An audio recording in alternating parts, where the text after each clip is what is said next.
ब्रिजेश यादव जी। राधे राधे महाराज जी। महाराज जी, एक डर सा रहता है कि कहीं गुरु के प्रति कोई अपराध ना हो जाए। और बढ़िया है बच्चा, अगर ये डर बना रहेगा तो अपराध किसी का नहीं बनेगा, अगर डर नहीं रहेगा तो अपराध बन जाएगा। अगर ये डर बना रहे ना कि यार भगवान देख रहा है, ये डर बना रहे कि गुरु देख रहा है, तो हमें लगता है जो डर गया वो अभय हो गया। इस मार्ग में अभय होए जो तुम्हें डराई, जो भगवान का डर, कानून का डर, शास्त्र का डर, गुरु का डर है वो बच जाएगा, और जो इनका डर नहीं रखता वो तो भ्रष्ट हो ही जाएगा। डर जरूरी है, डर जरूरी है। आज डर ही तो खत्म होता जा रहा है, इसीलिए हम गिरते जा रहे हैं। अगर हमें डर हो कि भगवान देख रहा है, हमें डर हो कि गुरु संत की आज्ञा का उल्लंघन ना हो जाए, हमें डर हो कि कानून के विरुद्ध आचरण न बन जाए, तो हम बहुत अच्छे आदमी बन जाएं।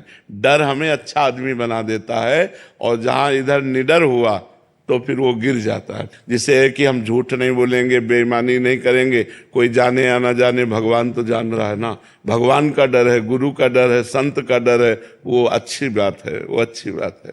गुरु अपराध से बचने का क्या उपाय है? गुरु कृपा।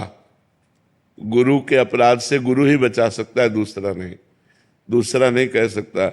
यहां तक कि भगवान भी नहीं। कबीरा हरि के रूठते गुरु की शरणे जाए, और कहे कबीर गुरु रूठते हरि नहीं होत सहाय। भगवान भी सहायता नहीं करते यदि गुरु रूठ जाए। गुरु रूठ जाए तो सिर्फ गुरु ही क्षमा कर सकता है, दूसरा कोई, गुरु से बड़ा कोई है ही नहीं त्रिभुवन में। भगवान भी गुरु के अधीन है, तो इसलिए हमें लगता है कि भगवान ही गुरु हैं, पर गुरु रूप से भगवान अधीन। जिसको गुरु चाहे उसको भगवान की भक्ति प्रेम भगवान प्रदान कर दे, गुरु महिमा है। इसलिए अगर गुरु से अपराध बन जाए तो गुरु के सामने ही विनय करनी चाहिए। वो कह दे जाओ क्षमा तो क्षमा, और विश्व में कहीं अपराध बना हो, गुरु क्षमा कर दे तो क्षमा हो जाए। गुरु अपराध का फल क्या होगा महाराज जी? अगर गुरु दुर्गति, बुद्धि भ्रष्ट हो जाना, नाना प्रकार के रोग आना, चिंता शोक में फंस जाना, भारी समस्याओं में फंस जाना। अपराध दुख प्रदान करता है ना, विपत्ति प्रदान करता है, संकट प्रदान करता है। महाराज जी, हमारी चित्तवृत्ति इधर उधर भागती रहती है। नाम जप करो, राधा राधा राधा राधा नाम जप करो। केशव। श्री हरिवंश महाराज। राधे राधे महाराज जी। महाराज जी, अगर सब कुछ कर्म से होता है तो ईश्वर की कृपा क्यों जरूरी है? और अगर सब कृपा से होता है तो कर्म का मूल्य क्या है? बच्चा, कर्म सीमा है, कर्म की एक सीमा है, कितना कर सकते हो, एक क्षमता है तुम्हारी। लेकिन कृपा असीम है। अनंत की प्राप्ति सीमित कर्मों से नहीं हो सकती। अनंत की प्राप्ति अनंत की कृपा से होगी। हमारी क्षमता बहुत छोटी सी है, परमात्मा बहुत महान है। उस महान परमात्मा को प्राप्त करने के लिए हमारी क्षमता नहीं है, हम प्रयास करते हैं। जैसे छोटा बच्चा, तो माँ जब देखती है कि इसका प्रयास निष्फल हो रहा है, ये लक्ष्य को नहीं प्राप्त कर सकता, तो अपनी गोद में लेकर पहुंचा देती है।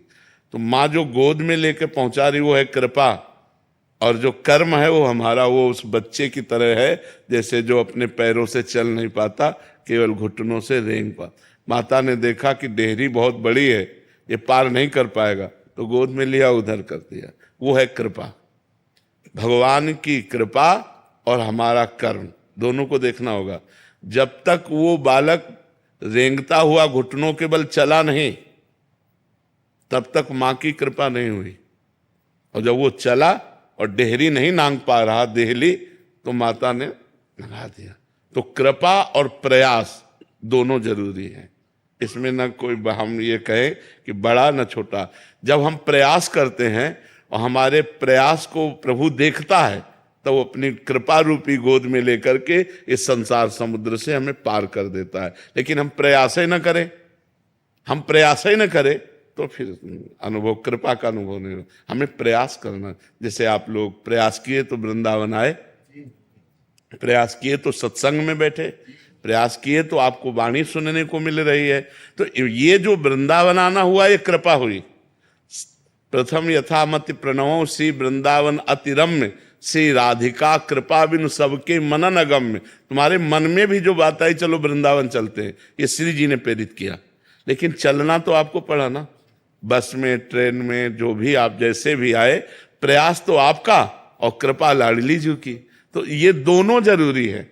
जैसे आकाश में पंछी दो पंखों से ही उड़ता है, एक पंख से नहीं उड़ सकता, ऐसे ही हम कृपा और प्रयास, पुरुषार्थ, दोनों पुरुषार्थ कर रहे हैं और भगवान की कृपा की याचना कर रहे हैं कि नाथ हमसे जितना बन पड़ रहा है उतना हम कर रहे हैं, पर इतने से आप मिलने वाले नहीं, आप अपनी कृपा से मिलते हो। तुम्हारी कृपा तुम्हारी रघुनंदन, जाने भगत भगत उर चंदन। तो दोनों का हमारे जीवन में होना अति आवश्यक है। पुरुषार्थ भी, जिसे तुम कर्म कहते हो, और कृपा भी। भगवान की कृपा और हमारा पुरुषार्थ, तो हम जिधर जाएंगे उधर हमारा मंगल होगा और विजयी होंगे। अगर हमारा केवल पुरुषार्थ ही रहा तो उसमें फिर प्रारब्ध काम करेगा, वो हमें फेल करेगा, हमें पास करेगा। और कृपा रही तो हम पास ही पास होंगे, फेल हो ही नहीं सकते। इसलिए हमें कृपा और पुरुषार्थ दोनों चाहिए।